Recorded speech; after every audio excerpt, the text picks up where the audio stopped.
Good morning and welcome to Living Local 15. I'm Jessica Williams and happy Friday, everyone. I'm sure you are ready to get your weekend started, and so am I.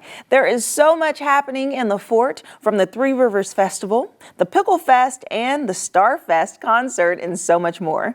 Today, I am taking you inside of an amazing exhibit that you will want to add to your list. The Beyond Van Gogh immersive experience is happening all summer at the Memorial Coliseum.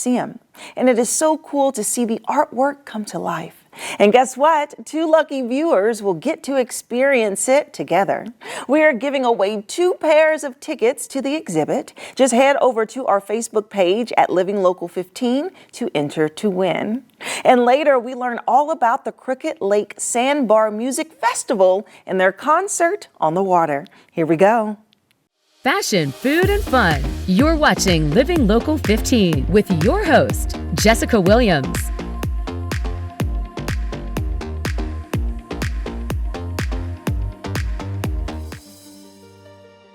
This segment sponsored by Beyond Van Gogh. I am at the Beyond Van Gogh immersive experience here at the Memorial Coliseum. They are bringing the talent, the history, and the culture of Van Gogh to life throughout this whole exhibit. As you can see, you can walk and actually feel like you are being immersed into his artwork.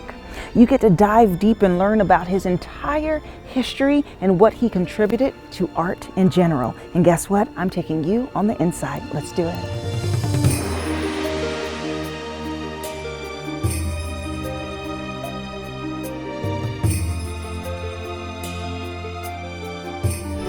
Joining me now is Fanny Kurta, who is the art historian for the Beyond Van Gogh immersive experience. Hi, Fanny. Hi, thank you for having me. Yes, I'm so excited to experience the immersive art gallery that's happening right now. It's been so cool so far. So start off by sharing with us about this Beyond Van Gogh.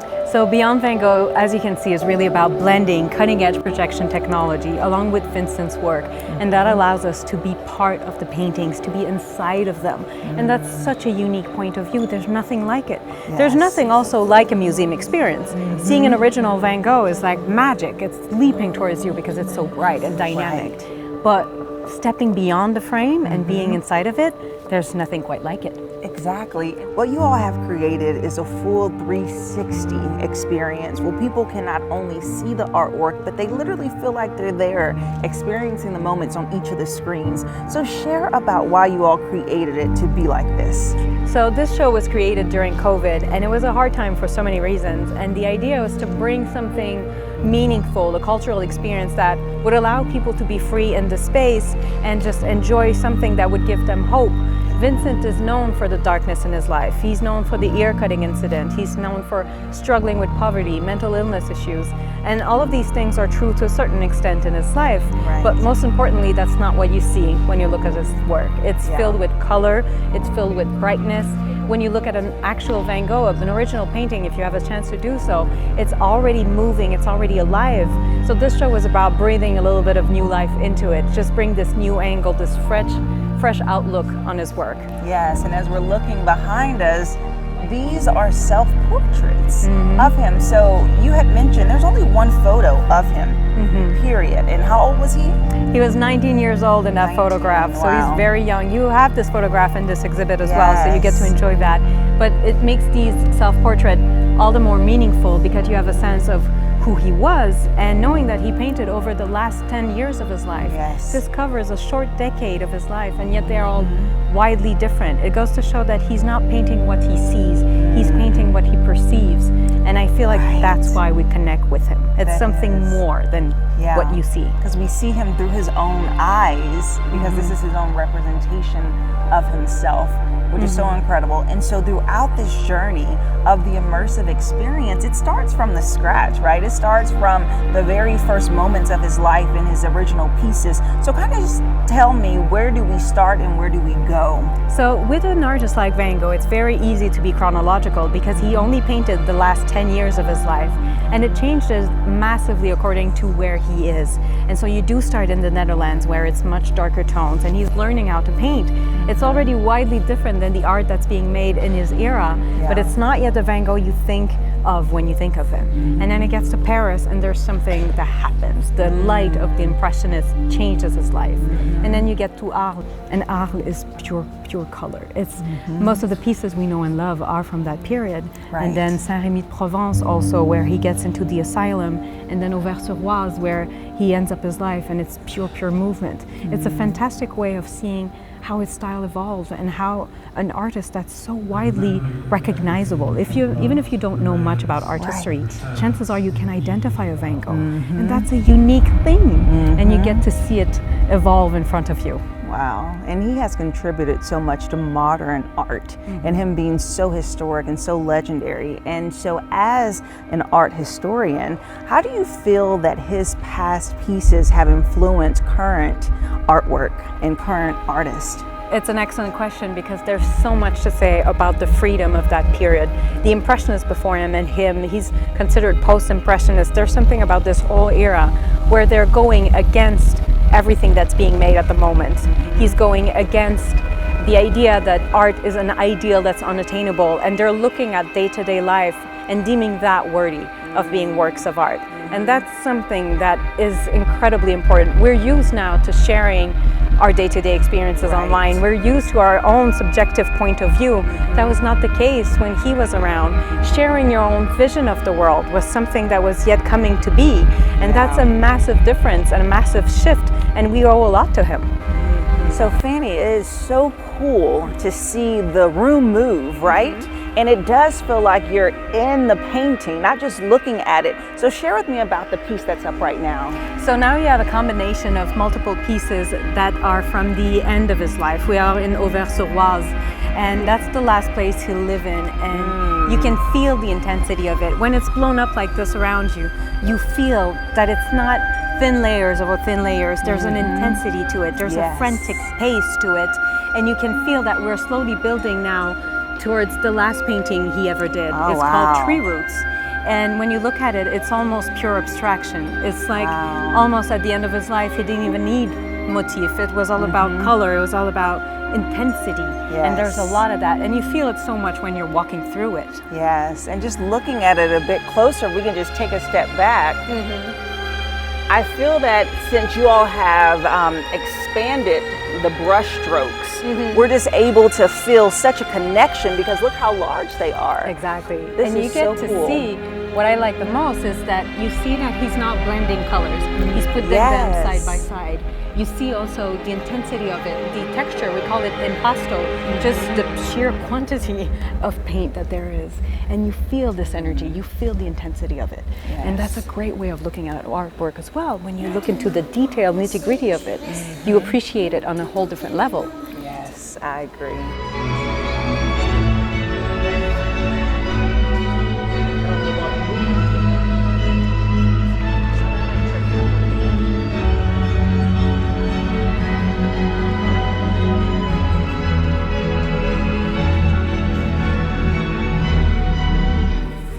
So Fanny, now we are in the start, right, of the whole exhibit, the room that really tells his story. So share with me about this experience. So this is the entry point. This is an opportunity for people to learn more about him, see that there's much more to him than the ear-cutting incident. Yes. There's a complexity to him, and it's an opportunity to read his own words, which is such a treasure trove of information. You get to see that there's a philosophical depth to him. There's also like a childlike wonder. There's so many layers, and he feels so fresh and so relevant. Oh, I love that. So Fanny, can you share with me some of the most interesting moments or dynamic moments a part of Van Gogh's life? There's so many things that happened to him. One of the most important moments was, of course, when he went to Paris and discovered the Impressionists.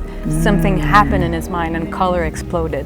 But before that, before he got to painting, we have to know that he got to it late in his life. He tried to be an art dealer first and failed. He tried to be a preacher like his father, and that failed also. So he got to painting and really embraced it late. But when he got to it, he really dove right in, and there's such an intense rhythm of production. It's almost frantic the way he painted. And this all goes back to also that core moment of the Impressionists, where light's entering his brain. And you talk about that, him being late in life. So of course he passed when he was 37. And so he kind of, the timeline of course back then in the 1800s are a lot different. So he was in his 20s, discovered this art, went forward and did it until his last day. Yes? Because it was something that really accompanied him. So he obviously ended his own life, and before that he was struggling. We all know the struggles in his life, but what is important to remember is that there was a lot of light also in it. There was a lot of joy, there was a lot of appreciation, and that's really at the core of what he wanted to share. And we know that because of these letters, because of his correspondence with his brother. He was thinking of future generation, of giving them the solutions that were helping him out throughout everything that he was battling. And everybody can relate to battling your own demons. It's something that's still very true for the 19th century and 21st century. And that makes his work incredibly strong, powerful, and fresh. It's about the healing power of nature. It's about the power of color, the power of light. It's about the therapeutic qualities of art. And all of these things are true today. I love that. I love that. I love the connectivity. The connectivity of art to our contemporary moments is what it all is. Okay, let's keep looking.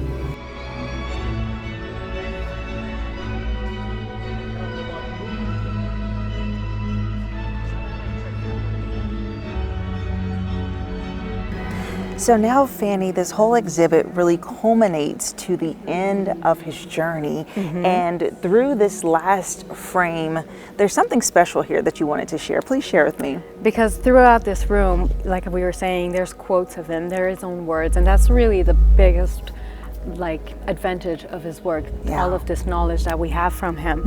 And in this quote, you can see that he's telling us that he admires all of the talent of Delacroix and Millet, both painters that he truly, truly loved and that inspired his work.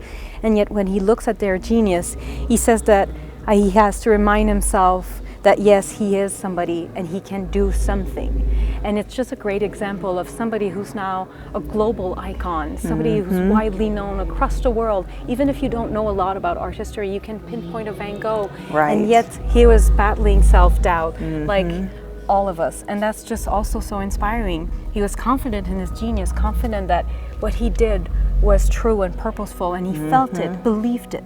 But there was still doubt. He was still fighting his own demon. And we can all relate to that. Absolutely. The insecurity of just going for something that you're passionate about, not knowing how it will, the outcome will be, and how incredible now, so many years later, centuries later, we're celebrating him in this moment, and he had no idea that it would happen. He truly did not know. I get this question a lot of what would he think if he were to come back? And it's hard to say because he wanted to reach as many people as possible, and yet when he was starting to have success in his life, there was a beautiful article written about him calling him an alchemist of light, a genius of color. And yet he writes to his brother saying, I have to reach out to him, tell him it's not me, I need to patch things up. He was not assessing what he would become, the legend he would become. And so it's a good lesson for all of us. We need to plow through, we need to be confident. Something, when it's truly felt, might be worth it. Absolutely, and taking risks. Thank you so much, Fanny, for taking me on this tour and really sharing your in-depth knowledge. Thank you, my pleasure. We appreciate it. And as you all can see, the Beyond Van Gogh immersive experience is so cool and something for the entire family to get a piece of history and learn more about his journey. If you would like more information, we'll have their website listed below. This exhibit is taking place through August 10th here at the Memorial Coliseum. We'll be right back. This segment sponsored by Beyond Van Gogh. Follow us on social media at Living Local 15.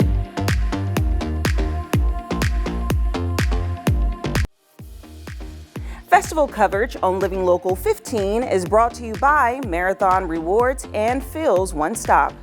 The Cricket Lake Sandbar Music Festival is celebrating their 10th anniversary, and I'm so thrilled to speak with Jeb Bartley, who is the president and CEO of the festival, and Tracy Floto, who is the president of the board of directors for the Community Humane Shelter of Steuben County. Hi. Hi. Welcome. Thank you. Thanks for having us. Yes, so 10 years, that's major. It is. Congratulations. Thank you. Really cool. And I know that you mentioned this is the second largest water festival. This is the second largest music festival out on the water. Out on the water. In the United States. Yeah. We build a 40-foot by 40-foot stage out there 2 days before the festival, right out on the sandbar. And it's open to the public.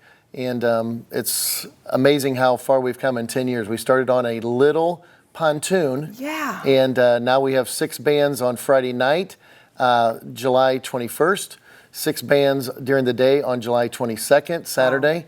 And it's all free, but we do ask for a donation and merchandise, donations and stuff like that. Yeah, so let's talk about it being on the water. So you literally built the stage in the middle of the water? Yes, we literally have volunteers that, we can always use volunteers more every year. Right, yeah. But we have volunteers that come out and we set up a stage, a full production stage right out on the sandbar. Yes. And a 40-foot catwalk. And we're able to do that with our good sponsors, our title sponsor, which is Marker Realty Group, Anchor Realty up in Angola, and Tito's Vodka, who is, they've been very supportive. They love dogs. They're our stage sponsor, and then a bunch of other very, very good sponsorships. Yes, and so as the performance is happening on water, where are people watching it from? They're standing in the sandbar. It's beautiful sand out there on the sandbar. The water is so clean, and then the boats just all line up, and then you can stay on your boat and listen to the music and enjoy it all, or you can come closer to the stage. There's a pit area up there and by the catwalk, and everybody just enjoys themselves. Oh, that sounds like so much fun. Yes. So much fun. Okay, and so you talked about the bands that were out there. What other activities can people do? Will there be food vendors and stuff like that?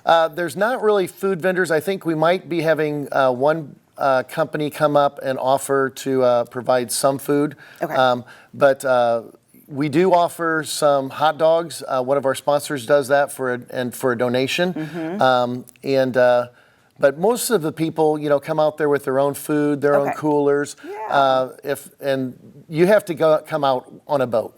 You need a boat. Okay, you need a boat for this. Yes. BYOB, BYOF, bring your own food. Exactly. Yep. And just enjoy the music. Yes. And that's so great. And I know that it's all for a good cause, right? So Yes, you it is. are collecting money. The proceeds will go to a variety of charities. But here today, we're going to talk about the main beneficiary, which is your organization that you are the president of the board. So please share with me more about the Community Humane. So we're a private nonprofit in Steuben County, and we serve the community in a variety of ways. This year we've really served the county in dealing with some hoarding situations, which is not something that we've had to deal with in the past. So in addition to our normal strays that we would take in and owner surrenders, we've had an additional probably about 140 dogs that have come in from 4 different hoarding situations. Those hoarding situations have a significant impact on the services we're able to provide at the shelter because there's significant medical issues involved, behavior issues, which means it takes longer to adopt out an animal. So that service that we're providing to the county is pretty important, and the impact of it can be felt even more this year than in years past. Oh, wow. That's pretty incredible. And so with how do you feel being able to receive these proceeds, and how will they directly impact your organization? So we are so lucky that Jeb and his group are friends of the shelter. And so with that, we're able to purchase high quality dog food to get our animals gaining weight and back on the mend. We're able to do a TNR program. So we're providing spaying and neutering services for stray animals that we're able to release back out into the areas that they have made their homes. I say stray animals, just cats are recipients of the TNR program. But we can also assist with some low-cost neutering for families that are in need of that as well. That is so awesome. And so with this being the 10th year, Jeb, is there anything exciting or new that people can look forward to? Yes, there is. We don't want to give out all the surprises, but we've tried to build the festival every single year, and it's just grown tremendously. We will probably have more fireworks on Friday night. Okay. We have some more surprises on Friday night, in addition to our glow stick party that we have out there. And then Saturday, we've got a couple different things that are focused back on the original first year that we started it 10 years ago, because my band Crush started it 11 years ago, but it wasn't a festival back then. Yeah. And then we decided to make it in a festival for the 10-year. We do have new merchandise that has the new 10-year logo on it, and it also has, which Tracy's wearing right now, and then it also has the dates of the last 10 years that we did the festival on the back. This is one of the new hats that we have this year.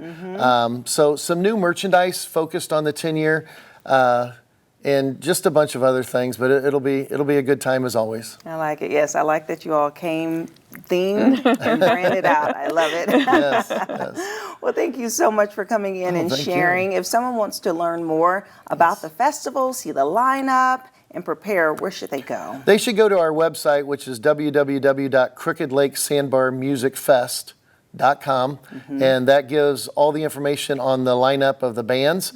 It gives information on how they can volunteer. It gives information on how they can donate, and it also lists our amazing sponsors that we have. All right, I love it. Well, that sounds like a lot of fun. I have to check it out this year. Yes, please. Thank you so much for coming in and sharing more and about your organization. Thank you. Thank you. And if you would like more information about the festival, we'll be sure to have their website listed below, and we'll be right back. Have an idea for the show? Want to find out how you can be a guest? Contact us at livinglocal15@wayne.com. Well, that's our show for today, and thanks to our friends at Beyond Van Gogh, we are giving away 2 pairs of tickets to their exhibit. Just head over to our Facebook page at Living Local 15 to enter to win. And I hope you all have a fantastic, amazing, fun-filled weekend. And while you're out, give a little smile, give a little wave, share a little light and love today, and I look forward to seeing you here on Monday. Bye-bye. Living Local 15, proudly driven by the Kelly Automotive Group.